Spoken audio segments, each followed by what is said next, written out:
என்னது? திருநீர் பூசுவதும் ருத்ராட்சம் அணிவதும் பிற்போக்குத்தனமா?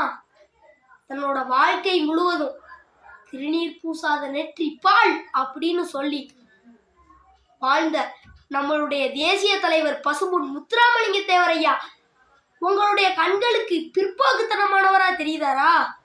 திருநீர் பூசும் பாரத பிரதமர் நரேந்திர மோடி ஐயா உங்களுடைய கண்களுக்கு பிற்போக்குத்தனமானவரா தெரியுதாங்களா? திருநீர் பூசும் பல தலைவர்கள் உங்களுடைய கண்களுக்கு பிற்போக்குத்தனமானவரா தெரியுதாங்களா?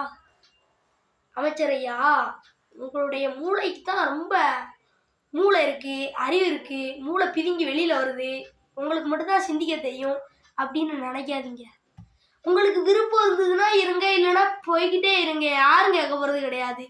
அதை விட்டுட்டு எங்களுடைய வாழ்க்கை முறையில தலையிடுறதுக்கு உங்களுக்கு என்ன உரிமை இருக்கு?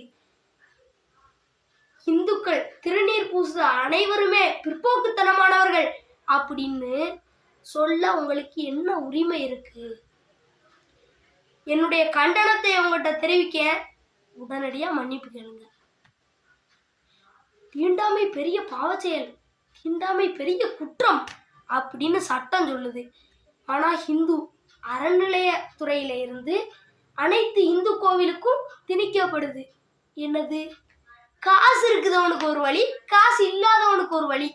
காசு இருக்குதவன் கடன்னு கோவிலுக்குள்ள போய் கடவுளை பார்த்துக்கிட்டு போய்கிட்டே இருக்கான்.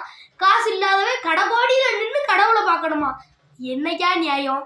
இதுதான் மிகப்பெரிய பாவச்செயல், இதுதான் மாபெரும் தீண்டாமை. ஹிந்து அறநிலையத்துறைக்கும் என்னுடைய கண்டனத்தை தெரிவித்துக் கொண்டே இருப்பேன்.